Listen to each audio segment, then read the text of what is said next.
नमस्कार शिक्षक साथी। जैसे जैसे काउंसलिंग का तिथि नज़दीक आते जा रहा है वैसे वैसे अब प्रत्येक जिला से जो है कार्यालय आदेश एक के बाद एक नया नया आदेश जारी होता जा रहा है।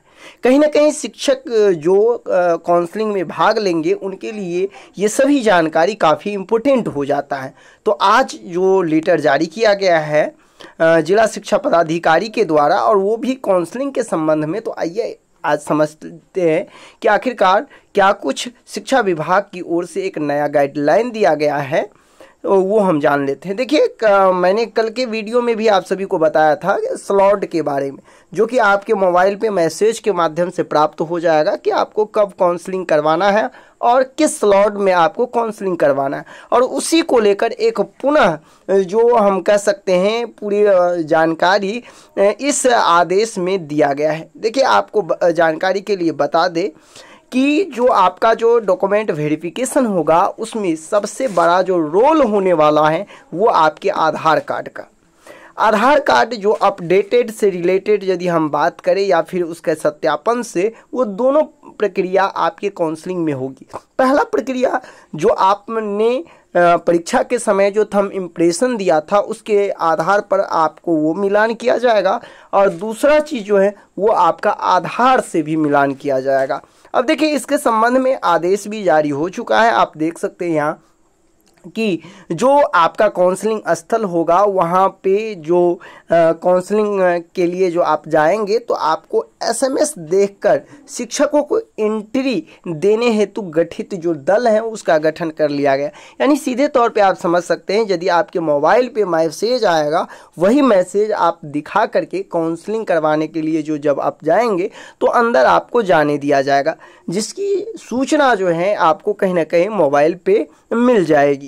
दूसरी बात ये है कि इसमें स्पष्ट तौर पे बताया गया है कि जो शिक्षक साथी जाएंगे काउंसलिंग कराने के लिए सभी का जो सत्यापन है वो थंब इम्प्रेशन हेतु काउंटर पर उपस्थित होंगे और जैसे ही उसका थंब इम्प्रेशन जो है वो सफल हो जाएगा तो उनका जो है वेरिफिकेशन के लिए उन्हें जो है आवंटित काउंटर पर सत्यापन हेतु भेज दिया जाएगा। आपको जानकारी के लिए ये भी बता दें कि इस सत्यापन से पहले जो आपका शिक्षकों को जो एंट्री करने के उपरांत सभी शिक्षक अभ्यर्थी का आधार सत्यापन कराया जाएगा। यानी एक नई बात सामने निकल के ये आ रही है कि आपने देखा होगा टीआरई फर्स्ट की यदि हम बात करें 2 की बात करें तो उसमें केवल और केवल जो है वो थंब इम्प्रेशन मिलान होता था और आधार वेरिफिकेशन नहीं होता था, ओटीपी के माध्यम से होता था। और यहाँ भी शायद वही आपको ओटीपी के माध्यम से ही होगा या फिर जिनका ओटीपी से नहीं हो पाएगा तो वो अपना जो है थंब लगा करके भी वहाँ जो है अपना वेरिफिकेशन का। इसके लिए यदि हम बात करें तो जो आधार से रिलेटेड जो आपने देख रहे हैं आधार ऑपरेटर हैं उनको भी जो है आपको डीआरसीसी भवन पे उसे जो है डिप्यूट कर दिया गया है, जहां पे उनका काम होगा कि आपका आधार वेरिफिकेशन करना। यानी 2 चीज़ आप समझ गए होंगे कि आपका आधार वेरिफिकेशन करवाना है, फिर इसके बाद आपका थंब इम्प्रेशन वेरिफिकेशन करवाना है और उसके बाद आपको वहीं से अलॉट कर दिया जाएगा कि आपको किस टेबल पर जा कर के अपना डॉक्यूमेंट सत्यापन करवाना है। साथ ही साथ देखिए जो आपका डॉक्यूमेंट लगेंगे ही लगेंगे, लेकिन उसके साथ ही मधुबनी जिला और साथ में प्रत्येक जिला में ये एक्स्ट्रा चीज़ जो इंक्लूड किया गया है वो आप देख सकते हैं 3 चीज़।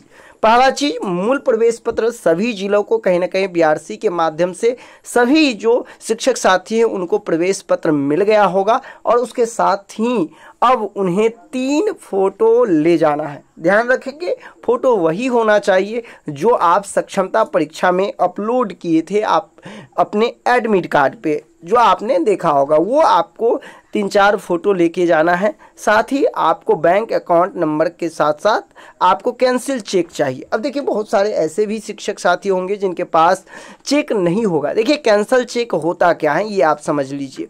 जो आपका चेक है बस उसी चेक पर जो है कैंसिल लिख करके आपको दे देना, वही हो गया कैंसिल चेक, ठीक है। और दूसरी बात यदि आपके पास चेक नहीं है, चेक यदि नहीं है तो आप फिर पासबुक भी ले जा सकते हैं और वो भी उसका चाहे। ध्यान रखेंगे आपको हम पहले भी वीडियो में बता दिए हैं कि आपको जो है 3 तरह के डॉक्यूमेंट चाहिए, 3 तरह के फाइल चाहिए। पहला फाइल वो होना चाहिए जिसमें आपका पूरे का पूरे मूल सर्टिफिकेट हो। दूसरा फाइल वो होना चाहिए जिसमें आपके सभी फोटो स्टेट उनका हो। और तीसरा फाइल होना चाहिए जो इसी के तरह सेम वो भी फोटो स्टेट होना चाहिए। ध्यान रखेंगे कि आप फोटो स्टेट करा करके नीचे में सेल्फ अटेस्टेड अपना कर लेंगे, क्योंकि वहां आप जाने के बाद ये सारी चीज़ यदि आप अपनाएंगे तो कहीं ना कहीं आपको काउंसलिंग करवाने में थोड़ा ज़्यादा परेशानी हो सकता है। इसीलिए ये 3 चीज़ आपको जो है डॉक्यूमेंट रेडी करके 3 ठो फाइल बना करके अभी ही रख लेना है, जिससे कि आपको काउंसलिंग में किसी तरह की परेशानी उत्पन्न न हो। तो फाइनली तौर पर अब इसी तरह का जो लेटर है वो सभी जिला के द्वारा जारी कर दिया जाएगा। आपने देखा होगा कि कल मधुबनी जिला के द्वारा लेटर जारी किया गया था समाहरणालय से, और आज जो है शिक्षा विभाग की ओर से जो है डीओ कार्यालय से जो है ये लेटर जारी कर दिया गया है। और फाइनली तौर पर अब सभी शिक्षक को कहीं ना कहीं ये जानकारी हो गया होगा कि आपके काउंसलिंग की पूरी प्रोसेस क्या है। अब आप इंतज़ार कीजिए कि जैसे जैसे आपका काउंसलिंग होगा आपके मोबाइल पे उसका जो है नोटिफिकेशन ज़रूर आ जाएगा, आपको SMS मिल जाएगी। सबसे पहले जो 1 अगस्त को जिनका काउंसलिंग है 11th-12th के जो टीचर हैं उनका जो काउंसलिंग होगा उसके लिए ऐसा हो सकता है कि उनको जो है 30-31 तक जो है उनको कहीं ना कहीं जो उसका SMS है वो आना प्रारंभ हो जाएगा। जैसे ही कुछ अपडेट होगा तो निश्चित तौर पर हम इस चैनल के माध्यम से जैसे हम दे रहे हैं वैसे ही आगे देते रहेंगे। बस आप लोग से रिक्वेस्ट है कि आप इस चैनल को सब्सक्राइब जरूर कर लें, क्योंकि जो भी इन्फॉर्मेशन होगा मैं ज़रूर इस चैनल के माध्यम से अपडेट करता हूँ, तो आपको जो है समय इन्फॉर्मेशन मिल जाएगी।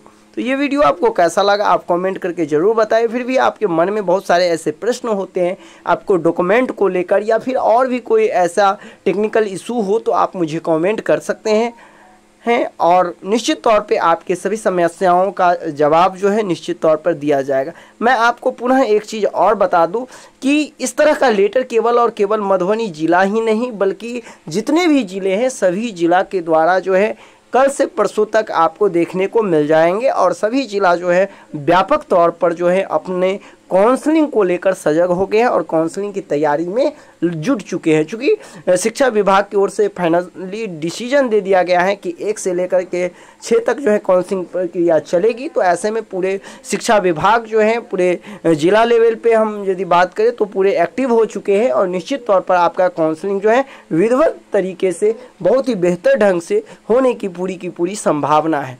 तो उम्मीद करते हैं कि जल्द ही हम सभी लोगों का काउंसलिंग है बेहतर ढंग से हो जाएगा और सभी सक्षमता जो पास शिक्षक साथी है वो कहीं ना कहीं काउंसलिंग के बाद जब उनका विद्यालय आवंटन हो जाएगा तो वो विशिष्ट शिक्षक बन जाएंगे। मिलते हैं नेक्स्ट वीडियो में, अभी के लिए बस इतना ही। धन्यवाद।